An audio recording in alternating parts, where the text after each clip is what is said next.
सुबह का समय था बंधुओं।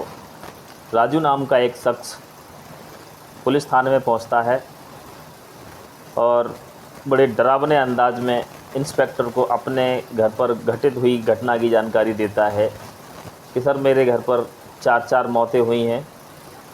और 4 मौतों का नाम सुन कर के पुलिस महकमा पूरा थाना सत्ते में आ जाता है और राजू के बताए हुए गांव में उसके घर पहुँच कर जब देखा जाता है तो वास्तव में घर के आंगन में 4 मौतें पड़ी थी, जिनमें एक राजू का पिता, एक उसकी माँ, उसकी पत्नी अनीता और उसकी 13 साल की बेटी लाशें आंगन में पड़ी हुई थी। तो नमस्कार दोस्तों, मैं हूं वेदल यादव। आप देख रहे हैं सच का सफ़र। आज की कहानी जो मैं लेकर के चल रहा हूं उसका शीर्षक है तड़पती हवस और लूट का माल। बंधुओं, राजस्थान की एक घटना है ये। एक गांव में छत्रपति नाम का एक युवक रहता था। युवक नहीं कहूँगा, घर का जो मुखिया था, हेड ऑफ फैमिली, उसका नाम छत्रपति था। उसका एक बेटा था राजू और उस पर एक 13 साल की बेटी थी राजू पर। घर के काम काजों में राजू इतना व्यस्त रहता था कि अपनी पत्नी को वो पूरा समय नहीं दे पाता था।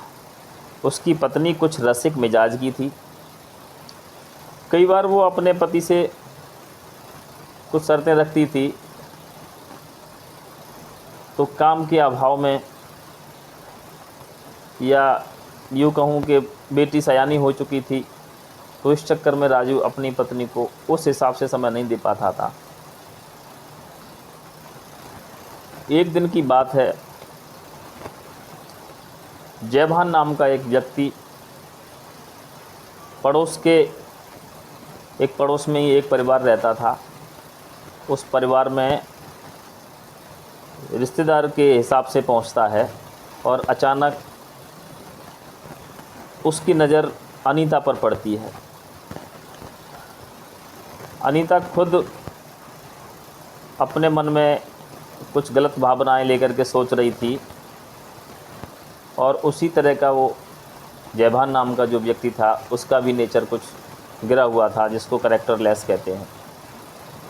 दोनों की आंखें 4 होती हैं दोस्तों, और धीमे धीमे जयभान नाम का जो व्यक्ति है वो छत्रपति के परिवार में आना जाना शुरू कर देता है। और फिर एक दिन वो आ जाता है दोस्तों, जब अनीता और जयभान दोनों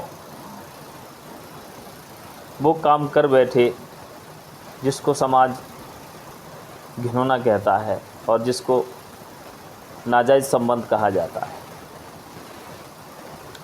ये कहानी धीरे धीरे बढ़ती चली गई। एक दिन बातों में जयभान सिंह अनीता से कहता है कि मैं तुम्हें रानी बना करके रखना चाहता हूँ।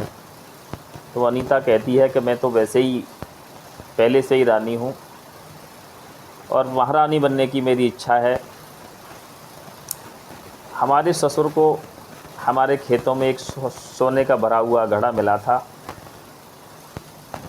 और वो जिस घड़ा की जानकारी मुझे, मेरे पति, मेरी सास और मेरे ससुर को है, बात को सीक्रेट रखने के लिए मेरी बेटी को भी नहीं बताया है। लेकिन हमारा ससुर इतना खड़ूस टाइप का है कि उसने वो घड़ा छुपा करके रख दिया है और किसी को हाथ नहीं लगाने दिया है। दोस्तों, जयभान सिंह का दिमाग एकदम से उस घड़ा पर पहुंचता है और अब वो अनीता से ज़्यादा उस घड़ा को पाने की कोशिश करता है।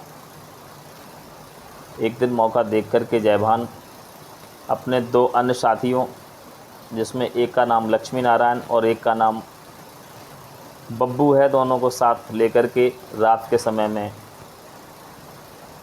छत्रपति के घर में घुसता है। जाकर के आधी रात का समय था और छत्रपति को सोते पर दाब लेते हैं और लाठी डंडों से उसकी पिटाई करना शुरू करते हैं, यानी अनीता के ससुर की।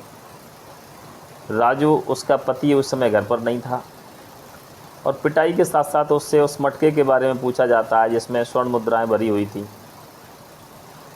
लेकिन छत्रपति इस बात को नहीं बताता है और इसी बीच में उसकी पत्नी आ जाती है। जयभान और उसके साथी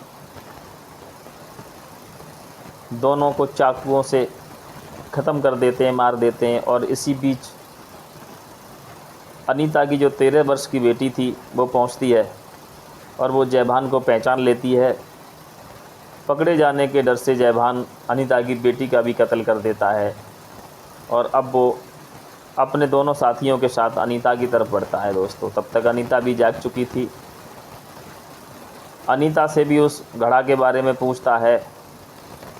खून इस कदर उसके दिमाग पर हावी हो गया था कि उसने अपनी कथित प्रेम का अनीता को भी नहीं बख्शा और उस घड़े के चक्कर में अनीता को भी चाकुओं से गोद कर उसकी भी हत्या कर दी जाती है।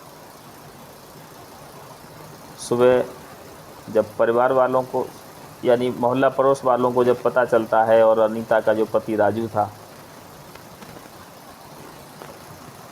उसके द्वारा बुलाई गई पुलिस, और जब राजू एफआईआर करता है तो पुलिस पूछती है कि क्या किसी पर शक है, तो शक के बिना पर वो जयभान सिंह का नाम लेता है और पुलिस जयभान सिंह के गांव में दलबल के साथ पहुंचती है और मुखबिर की सूचना पर उसको अपने घर से सोते हुए बरामद कर लिया जाता है।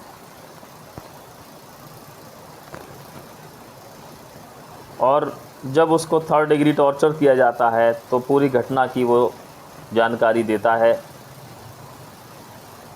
उसके अन्य दोनों साथियों को अरेस्ट करके तीनों पर मुकदमा चलता है और जीवन कारावास की सज़ा होती है।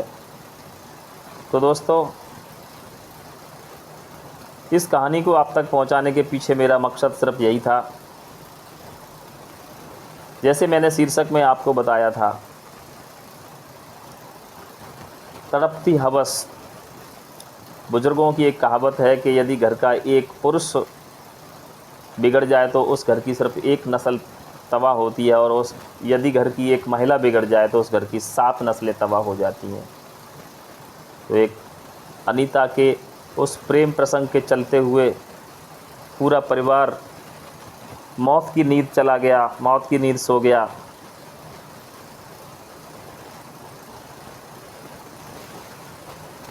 यहीं इस कहानी का अंत होता है। तो पुनः मिलता हूँ एक नई वीडियो के साथ। तब तक मेरे YouTube चैनल सच का सफ़र को लाइक करें,